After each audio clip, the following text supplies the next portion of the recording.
Hello dear, आपका इस video के अंदर बहुत बहुत वेलकम है भाई। इस वीडियो के अंदर मैं आपको कम से कम टाइम के अंदर एग्ज़ाम के बारे में जो आपको जानना चाहिए कि भाई ओवरऑल कैसा एग्ज़ाम आया है, वो सब मैं आपको बताने वाला हूँ। जो चीज़ें हमें ध्यान में रखनी चाहिए, ठीक है। तो ये है 9 सितंबर शिफ्ट 1 को जो आपका एग्ज़ाम हुआ है, सारे सब्जेक्ट्स का रिव्यू दूंगा, ठीक है, एक एक करके। चलिए स्टार्ट करते हैं। मैं बहुत ज़्यादा इसको लेंदी नहीं खींचूंगा, अननेसेसरी। जो हमारे दिमाग में होना चाहिए सिर्फ उतना जो हमें पता होना चाहिए। तो मैथ्स जो है वो इजी साइड पर आया है अगर हम ओवरऑल बोले तो।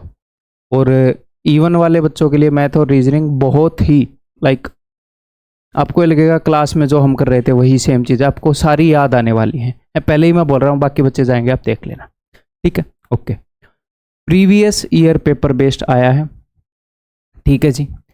कोई बच्चा बोल रहा है एक क्वेश्चन कैलकुलेटिव था, कोई बच्चा बोल रहा है 2 क्वेश्चन कैलकुलेटिव थे, 3 क्वेश्चन कैलकुलेटिव थे। यहाँ पर मैं आपको चैप्टर वाइज वेटेज भी बता सकता हूँ, लेकिन चैप्टर वाइज वेटेज आपको जानने की ज़रूरत नहीं है, क्योंकि जिस तरीके से चीज़ें आ रही थी वैसी ही आ रही हैं। तो अलग से कुछ ध्यान देने लायक नहीं है कि अलग से कोई ध्यान दे ले, ठीक है।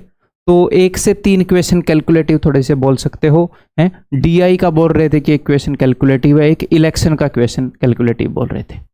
और एक स्टूडेंट बोल रहा था कि DI की जो वीडियो मिली थी ना आपको, 2 वीडियो, कि उन वीडियो से काफ़ी बेनिफिट हुआ है क्योंकि उसी टाइप के क्वेश्चन देखने को मिले हैं।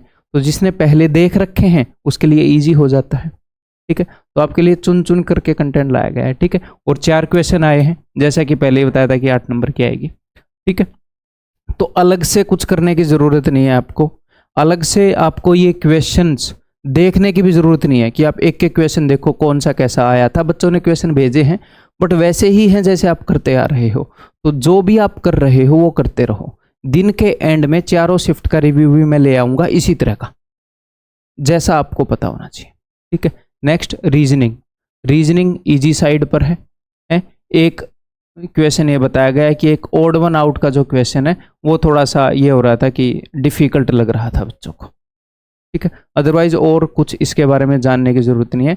किन किन चीज़ों का ध्यान रखा है कि भाई लेवल डिफ़िकल्टी कैसी है, कुछ लेंदी हो, कुछ कैलकुलेटिव हो, कुछ नया टाइप पूछा गया हो, कुछ नया कंसेप्ट पूछा गया हो, ठीक है, या किसी चैप्टर की वेटेज बढ़ा दी गई हो, घटा दी गई हो। इन सारे पैरामीटर पर मैथ और रीजनिंग देखी गई है, तो उसमें कुछ है ही नहीं बताने लायक, यही है जो बताने लायक है। क्लियर है।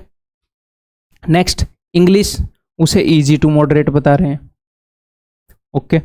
और बाकी सारी इजी है। एक क्लोज टेस्ट जो है वो थोड़ा सा कंफ्यूजिंग, या थोड़ा सा ये मान लो उसमें थोड़ा सा ज़्यादा दिमाग लगाना पड़ रहा है, बस ये है, ठीक है। ओके जी। जीके और जीएस टफ साइड पर बता रहे हैं। अब ये बहुत सारे बच्चों का डाटा तो है नहीं, कुछ बच्चों से डिस्कस करके ये आपको बताया जा रहा है? तो ये सामने आया है। और ये भी बताया एक आधे स्टूडेंट ने कि भाई स्टैटिक नहीं पूछी गई है, इकोनॉमिक्स के क्वेश्चन ज़्यादा पूछे गए हैं। बाकी टफ साइड पर ये रही है। एक आधे बच्चे मॉडरेट भी बता रहे हैं, अब जिसने जैसी पढ़ाई की है उसके बेस पर है। बाकी कंप्लीट पिक्चर जीएस की बाद में निकल कर आती है, या फिर जब सारे क्वेश्चन देख लेते हैं तब निकल कर आती है, ठीक है। तो यही चीज़ थी भाई। तो कुल मिला के बात क्या है? कुल मिला के बात ये है कि अपनी अटेम्प्टिंग स्ट्रेटेजी को आप ठीक रखोगे, बिना वजह किसी क्वेश्चन में नहीं फंसोगे। जैसे कैलकुलेटिव है, मान लो 3 क्वेश्चन कैलकुलेटिव हैं, आप इन 3 के अलावा 3 क्वेश्चन और छोड़ दो, 6 क्वेश्चन छोड़ के फर्स्ट शिफ्ट में आपने कर लिए 19, 18 इतने कर लिए।